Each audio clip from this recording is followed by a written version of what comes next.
I woke to the deafening roar of chainsaws.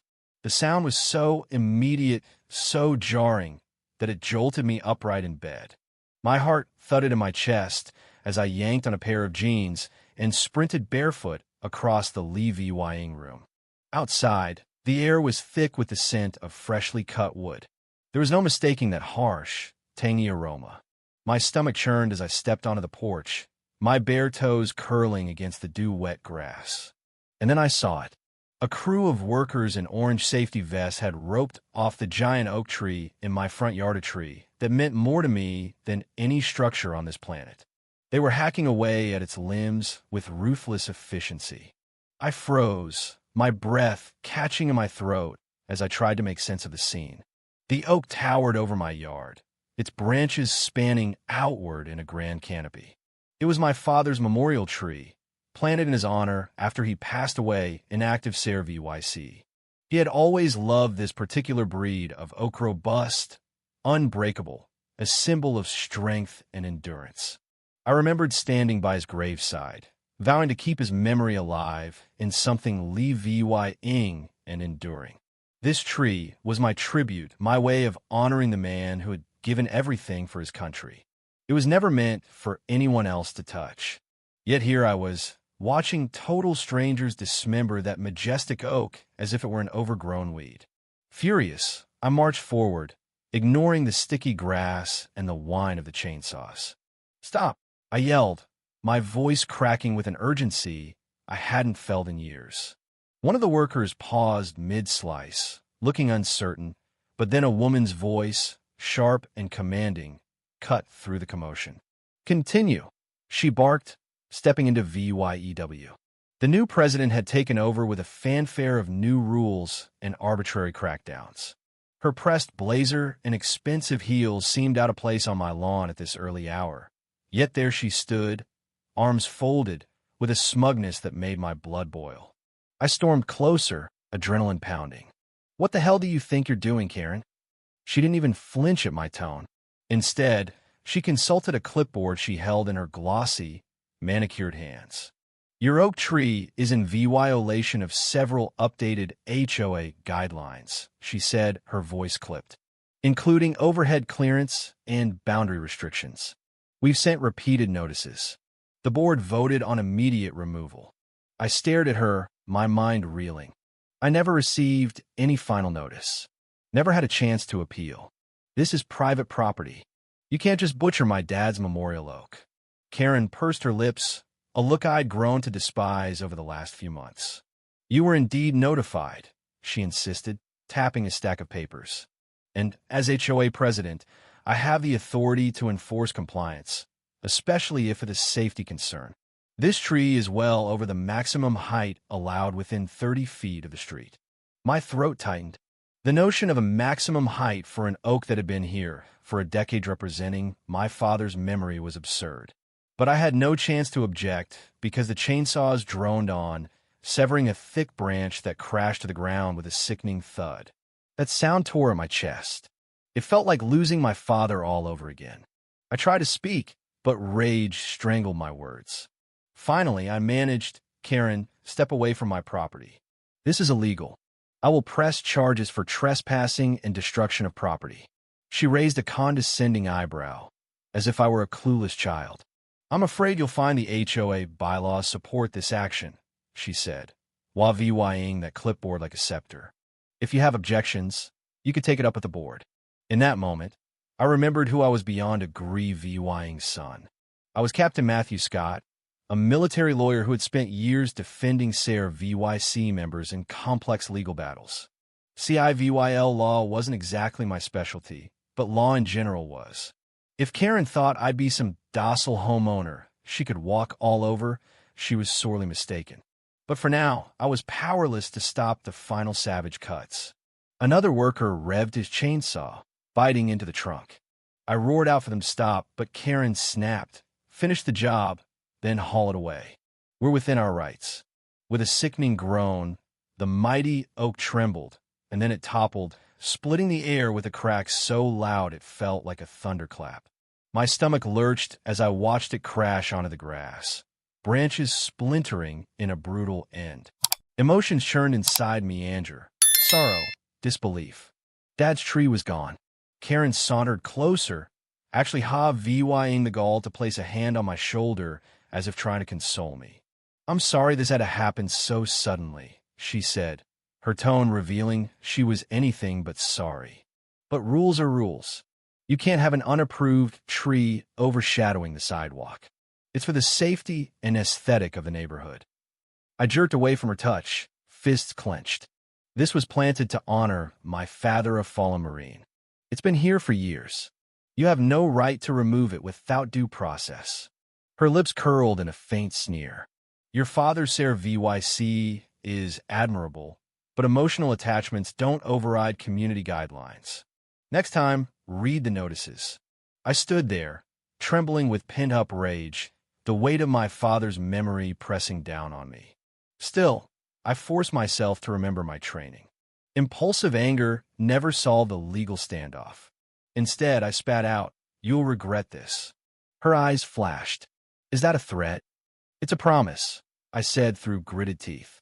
She huffed, then strolled back toward her shiny black SUV, vying the workers to strip away branches and load them into a truck. I felt tears sting at the corners of my eyes, but refused to let them fall. Instead, I pulled out my phone and started snapping pictures, recording videos, making sure I documented every piece of the destruction. After they left, I just stood there, the early morning sunlight glinting off the ragged stump like some mocking spotlight on a tragedy. Bits of sawdust floated in the air, settling over the grass. The yard looked so alien without that tall canopy. I rubbed my thumb against the small dog tag I wore under my shirt, me father's. That tree had symbolized so much, his sacrifice, his steadfast presence in my life. Now it was gone, courtesy of an overzealous HOA president who thought she could do whatever she pleased. When I finally forced myself back inside, I called the local police's non-emergency line. They arrived about an hour later, 2 officers, one older with a salt and pepper mustache, one younger with watchful eyes. They examined the stump, and the older officer whistled low. "That's a big tree to just go chopping down," he said. "Exactly," I replied, handing them my phone with video denke. She didn't have my permission. "Can I file charges for trespassing or property damage?" The younger officer scrolled through the images, frowning. "Technically, if the HOA has bylaws covering vegetation or safety hazards, and if you sign those bylaws when you purchase the property, they might have certain rights. But this looks excessive." His partner nodded in agreement. "We'll file a report. Whether the district attorney considers it criminal or not might depend on the exact HOA regulations. Have you tried contacting a lawyer?" I exhaled slowly, my spine tensed. "I'm a lawyer. Military, though not typically dealing with HOA battles. But I'll figure it out." They left after documenting the situation, their sympathy clear, but also their uncertainty about whether this would go far in a criminal context. HOAs often operate in murky legal territory. That's when I realized I'd need to use every resource at my disposal. This wasn't just about a tree. It was about honoring my father and ensuring no one else's memorial got VYOLAT. I spent the next day digging through the HOA covenants, checking the county property records, and verifying local ordinances on tree removals. My father had taught me to be thorough, especially when dealing with bullies who hide behind bureaucracy. The language was dense, but I understood enough to see potential pitfalls. HOAs are notoriously powerful, and some laws do give them broad authority over external modifications. However, there were limits, especially around historical or memorial significance, or if local government prohibits the removal of certain trees. My phone buzzed relentlessly. Word had spread among neighbors about the dramatic takedown. Some called to express outrage or sympathy. Others were too nervous to speak out, afraid of Karen's vindictive rule. One neighbor, Marcus, a retired Air Force pilot, came by in person, shaking his head as he surveyed the stump. "I'm sorry, man," he said, his voice husky. "That oak meant a lot to you and your family." I nodded, swallowing the lump in my throat. "Thanks, Marcus. I'm going to fight this." Karen crossed a line. He hesitated, then added, I heard from a friend on the HOA board that Karen rushed this through. She claimed your tree was a hazard to passing cars, which is ridiculous. Everyone knows it was well trimmed. Hearing that fueled my determination. This was personal for her, apparently. Why? Maybe she just hated large trees, or maybe she wanted to set an example of her authority. Regardless, I planned to respond with every legal tool I had. I started by crafting a formal complaint to the HOA, demanding a special hearing. According to the bylaws, a homeowner can request an audience if they believe their rights were violated. I detailed how the tree was planted a decade ago with the board's knowledge back then as a memorial. I included pictures from last year showing that it wasn't interfering with sidewalks or power lines.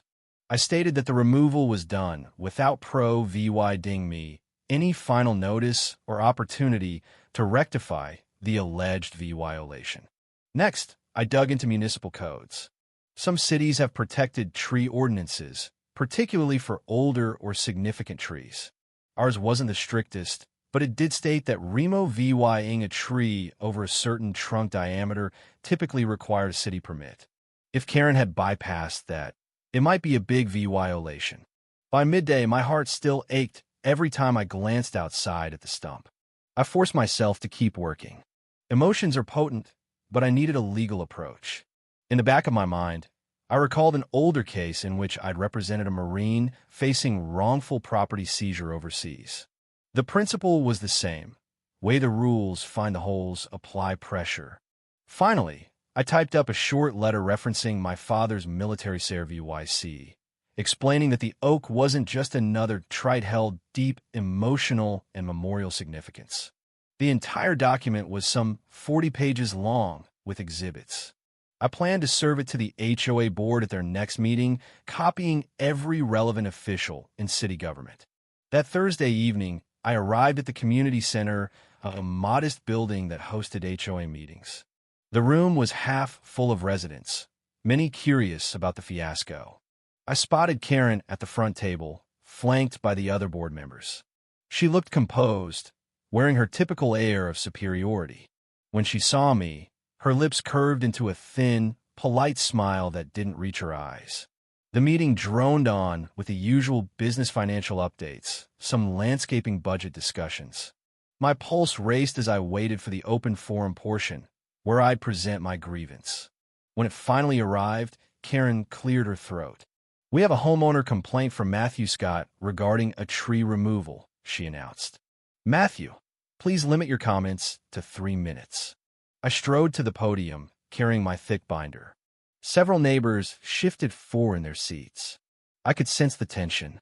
Karen's expression was carefully neutral, but I detected a flicker of unease. She was about to learn that I wasn't some docile neighbor who'd roll over. Thank you, board members, I began. I stand here on behalf of my father's memory. He served in the Marines, deployed multiple times, and never returned from his last deployment. We planted a memorial oak in his honor 10 years ago with the HOA's initial blessing. On Monday, that tree was cut down under dubious claims of bylaw violations. I let my gaze sweep the crowd, noticing sympathetic looks. Karen tapped her pen. We have limited time, Mr. Scott. If you'd like to dispute the violation. I raised a hand in a gesture of polite but firm interruption. I've prepared a documented complaint, I said, approaching the board's table and placing the binder before them. It details how the tree did not obstruct sidewalks or roads and how I received no final notice or chance to comply. I also reference a city ordinance requiring a permit for the removal of large trees. Did this board obtain that permit? Karen folded her arms. We don't typically need a permit for enforcing HOA guidelines. A mild murmur ran through the audience. I countered. City Code Section 12.3 says otherwise specifically for trees above a certain circumference. And the oak was well beyond that size. If you removed it without city permission, that's a violation. One of the board members, a balding man named Greg, shifted uncomfortably. Karen, did we check city regs on that? I'm not sure we did. Karen shot him a glare. The HOA guidelines supersede local statutes in matters of aesthetic control. I nearly laughed at that. No, they don't. You can't override city or state law. That's not how it works. My father's memorial oak was at least 30 inches in diameter. The city requires a permit for anything over 20 inches. So either you have that permit or you broke the law. Her face went slightly pale, but she maintained her composure. We act under good faith for the community's best interest. If there was an oversight, we'll look into it. An oversight? I echoed, bitterness creeping into my tone. You destroyed a Lee V.Y. Ing memorial for a fallen Marine. That's more than an oversight, Karen. She bristled, her eyes flicking around the room to see how others were reacting. Several neighbors shook their heads in disapproval. She tapped her stack of papers. We'll take your complaint under ad VY Sayment, and we'll respond within 30 days, as per standard procedure. I held my ground. I'm demanding restitution or immediate replacement with a tree of equal size. And I also want a public apology for the disrespect shown to my father's memory. Karen scowled. That's not how landscaping rules work, Mr. Scott. A fire lit inside me. Perhaps not in your typical scenario, but you forget I am a military lawyer. I know how to escalate matters that involve the disregard of a veteran's memorial. There are federal protections for certain kinds of memorials, especially if any government funds or support were originally used for them. She opened her mouth to retort, but I turned away, scanning the audience. Neighbors, I'm not asking for special treatment. I'm asking that we respect those who served. If it was a safety hazard, the HOA could have asked me to prune or adjust the branches. Instead, they ambushed me at dawn and cut the tree down behind my back. A gentle applause broke out among some residents. Others nodded vehemently. Karen's face tightened. She slammed the gavel once, a sharp crack. That's enough. We'll re-VY EU your documents and pro-VY an official response. A swirl of frustration and grim satisfaction coursed through me. I made my case publicly. Now it was time to see if that public pressure forced them to act. After the meeting, a cluster of neighbors approached to offer support. One older woman had tears in her eyes as she thanked me for calling out the board's harshness. Another man whispered that he'd had his kid's treehouse forcibly removed by the HOA last year. Even Greg, the balding board member, sidled up cautiously, looking contrite. Look, he said, his voice low. I didn't know it was a memorial oak. Karen made it sound like it was an old tree about to fall. That was a lie, I replied, exhaling a shaky breath. If you want to help fix it, speak up at the next board session. I'm not going to let this die quietly. He gave a tight nod, then slipped away. Karen avoided my gaze entirely, marching off with her usual entourage. I trudged home in the fading twilight, the ache in my chest VY-er than ever. My phone rang soon after me sister, Emily, calling from across the country. She'd heard about the oak's destruction from a neighbor and was heartbroken. We spent half an hour reminiscing about Dad and what that tree symbolized. I promised her I was fighting for some form of justice. She told me Dad would be proud.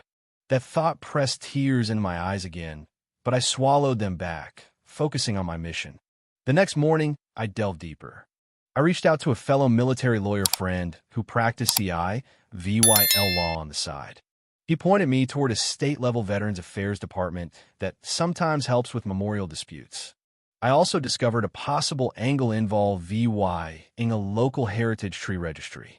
Even if it wasn't officially listed, the idea that it was a 10-year-old oak planted for a fallen soldier might garner sympathy from city officials. All day, I compiled emails, made phone calls, left messages with city council members.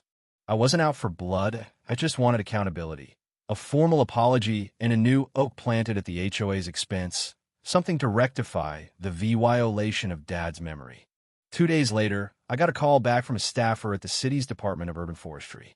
She introduced herself as Marina and said she'd received my complaint about an improperly removed tree. Mr. Scott, I've re-VYEU'd your photos and the circumference measurements. This oak absolutely should have required a city removal permit.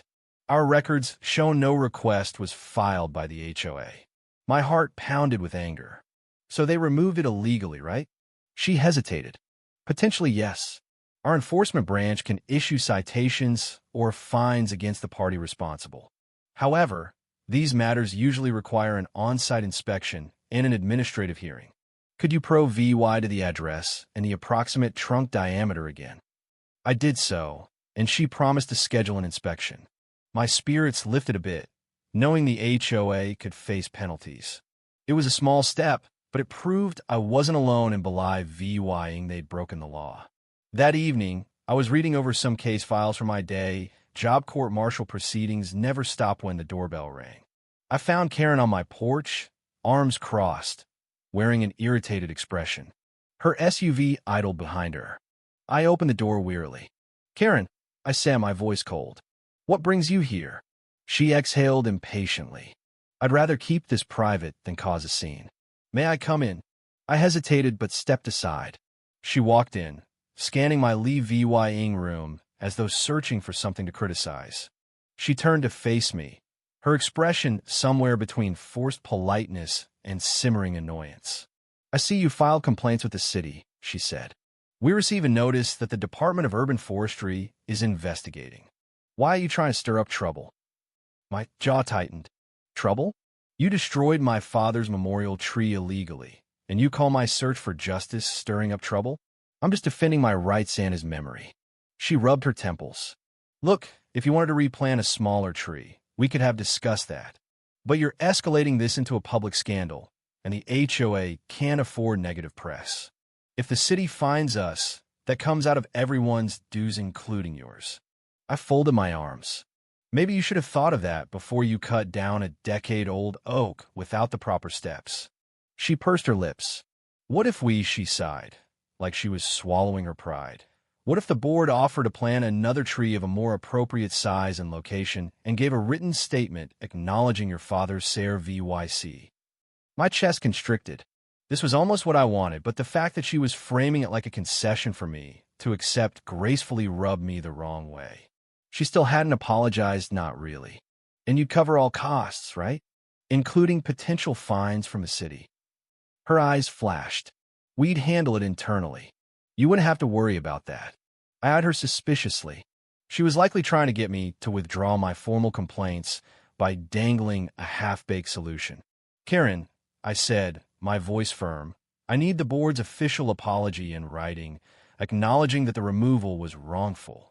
I also want a new oak of comparable size, not some tiny sapling, and I want a small memorial plaque installed. This is non-negotiable." She bristled. "A plaque? That's not standard for a suburban front yard." I leaned forward, letting quiet anger edge my words. "Neither is hacking down a memorial oak at the crack of dawn. I'm not playing games here. If you prefer to deal with city fines and possible lawsuits, be my guest. But if you want resolution, that's my demand." Her gaze hardened. "You're using your father's VYC to bully us." I clenched my fists, blood pounding in my ears. "Don't you dare. My father paid the ultimate price for this country. This oak was one small way of remembering him. Now it's gone. I'd have quietly complied if you'd asked to trim or relocate it, but you didn't. You tore it from my yard without VYing me a single chance to respond." She stared at me, silent, perhaps realizing she'd overstepped. Then she swallowed. "I'll talk to the board," she finally said. "We might consider your demands, but you must drop the city complaint." I shook my head. "No, I'll consider dropping it when we have a signed agreement that meets all my conditions. No half measures. I want a timeline for replanting, the apology, and coverage for any city fees." Karen's jaw flexed. "Fine. I'll get back to you," she muttered. She spun on her heel and left, letting the door slam. I closed my eyes, exhaling the tension. It felt good to stand my ground, but I also knew it could escalate further. Part of me worried about how this would affect the neighborhood dynamic. HOA wars often lead to petty retaliation, but I refused to let them bully me into silence. Not this time. Days passed, and I heard nothing. The city inspector came by, took photos of the stump, measured the trunk circumference, and shook his head at the blatant violation. He mentioned that a letter of violation would be sent to the HOA soon that would likely come with a hefty fine, maybe in the thousands. Meanwhile, neighbors continued to approach me with sympathy and stories of Karen's overreach. Some had been fined for minor paint discolorations, others for a single weed in the yard. I realized how deeply fear had taken root among them all because Karen threatened to ruin people's finances with repeated penalties. They were cheering me on quietly, hoping my stand might curb her tyranny. Then, on a quiet Saturday afternoon, I received an email from the HOA board signed not by Karen, but by the VYC president, a woman named Linda. It invited me to a private mediation session with the board, stating they wanted an amicable resolution to the dispute. I arrived that same evening at the small HOA office near the community pool. Inside, Linda greeted me politely, offering coffee. Karen sat at a conference table, looking tense, and Greg hovered in the corner. Another older woman typed notes on a laptop, presumably the HOA secretary. Linda cleared her throat. "Thank you for coming, Mr. Scott. We appreciate your willingness to discuss a solution without further escalation." Karen stared at the table, saying nothing. I put my phone on record mode just in case. "I'm here to settle this," I said. "Let's see what you're offering." Linda nodded, flipping open a folder. "We propose planting a 5-year-old oak tree slightly smaller than your original, but still significant in your property at a location agreed upon by both parties. We'll cover the cost, and we'll pay for a small plaque honoring your father's Ser VYC. I nodded thoughtfully. "And the apology?" Greg cleared his throat. "Yes, we're prepared to issue a written apology, acknowledging that we failed to notify you properly and that we regret the removal. We'll also commit to amending our procedures, so no such removal happens without at least 30 days' notice." I studied Karen's profile. She fiddled with her pen, her body language screaming reluctance. "And the city fines?" I asked. "If you get penalized for removing a large tree without a permit, that's on you, not me." Linda offered a tight smile. "We understand. We don't expect you to shoulder that cost. We're hoping to resolve it internally." The hush that followed felt heavy. I took a sip of water, letting the tension build. "I want these commitments in writing, signed by all board members," I said. "And if you fail to deliver the replacement tree and plaque by the set date, I reserve the right to pursue any legal action, including the city complaint." Karen finally lifted her gaze. "This is ridiculous. The board is bending over backward to appease you, all because you kicked up a fuss." I raised an eyebrow. "A fuss, Karen? You decimated a Levi-ing memorial. If that's not worth a fuss, I don't know what is." She looked away, refusing to meet my eyes. Linda hurried to fill the silence. "We'll draw up the documents immediately. We can have everything signed by next week. Does that satisfy you, Mr. Scott?" My insides swirled with a mix of relief and residual anger. This was about the best resolution I could hope for. My father's memory would be restored. The board would acknowledge they were wrong. "It does," I said quietly. "And I'd like to see that letter of apology posted on the HOA website so the entire community knows about the new procedures." Linda nodded. "We can do that." Karen muttered something under her breath. I couldn't catch the words, but the hostility in her tone was clear. She hated that I'd forced her hand. Good, I thought. Maybe next time she'd think twice before wielding her power so recklessly. Within a week, we had a signed agreement. I insisted on verifying the size of the replacement oak 8 feet tall, about 5 years old, not some tiny sapling. The plaque design included my father's name, rank, and the words "forever honored." The apology letter, though grudging in tone, went live on the HOA site and was emailed to all residents. City staff followed up, and I provided them with a copy of the agreement. In the end, the board negotiated a reduced fine by pledging to plant an additional community tree in the neighborhood's common area. Still, the HOA's budget took a hit, and Karen's reputation suffered. Neighborhood chatter indicated many people felt emboldened by my stand. The day they planted the new oak was both bittersweet and cathartic. Workers arrived with a small crane, carefully lowering the new tree into the hole they dug near the spot where the old one once stood. I watched, a lump in my throat, remembering how Dad used to point to old oak groves on our hikes, marveling at their steadfastness. Karen was nowhere in sight, probably chosen to avoid the emotional spectacle. Linda and Greg were present, along with a handful of neighbors. Once the tree was secure, they attached the plaque. I approached it, running my fingers over the engraved letters of Dad's name. My chest felt tight, but in a slightly hopeful way. The old oak was gone, but maybe in time, this new one would carry Dad's spirit just as well. Neighbors clapped gently, offering condolences and words of praise for not giving up. I thanked them, blinking away tears. The breeze rustled the fresh leaves overhead, and I couldn't help but think Dad would be proud. That night, as the sun set behind the newly planted tree, I stood in my yard, a sense of calm settling over me. The stump of the original oak was still there, a silent reminder of what had been lost, but it was overshadowed now by a living testament to perseverance. Maybe it would take years for this new oak to reach the same towering presence. But for me, it represented VY Toriboth for Dad, and for the principle that no one, not even an HOA president, could trample on what truly mattered without consequences. A few weeks later, I attended another HOA meeting, this time purely as an observer. To my surprise, Karen's posture was less haughty, her announcements less domineering. Perhaps she'd realized that unchecked power can backfire. Meanwhile, neighbors who felt intimidated before now asked questions, challenged unclear rules, and demanded transparency. The board, chastened by the oak fiasco, seemed more willing to listen. After the meeting, Marcus, the retired Air Force pilot, pulled me aside with a grin. "You did it," he said. "The big oak fiasco was the turning point. People finally see we don't have to bow to every whim. Karen's not in VY Cybele." I shrugged. I'm just glad Dad's memorial is restored. In a way, that was my main focus.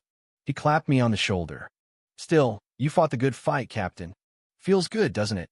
I looked toward the window, where the dusk light caught the silhouette of the new oak. "Yeah," I murmured, feeling warmth spread in my chest. "It does." I headed home, thinking about the strange sense of closure. This had been about more than a tree. It was about respect, memory, and standing up against injustice. As a military lawyer, I championed many who'd been wronged, but never had I felt so personally invested in a case. This time, the cause was my own father's legacy. The next morning, I woke early, the sun's first rays illuminating the leaves of the new oak. I stepped onto the porch with a mug of coffee, quietly saluting that young tree, imagining Dad's grin if he were here. Life goes on, but memories endure. And I'd ensure that this blasphemy home honored his sacrifice. Since then, I've caught glimpses of Karen VYing around the neighborhood, her expression tight, her gaze often drifting away when she spots me. She never apologized in person, but that public letter was enough. And every day, that oak stands as a testament that not even the mightiest HOA can bulldoze over a soldier's memory without facing consequences. In time, I might let my anger toward Karen settle into something less raw. She's just a person who thought her authority was absolute. But the next time she tries to steamroll a homeowner, I suspect she'll remember how this all turned out.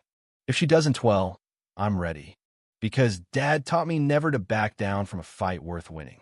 For now, the new memorial oak grows steadily in my front yard, its leaves rustling in the breeze like a quiet anthem.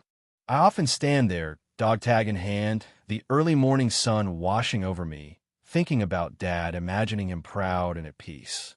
Sure, the battle with Karen was tough, but in the end, we found a measure of justice. And that's something I can live with. If you were the one in this story, how would you react?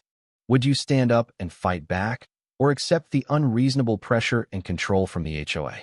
Share your thoughts in the comments below. And don't forget to subscribe, like, and share this VY Deo with more people.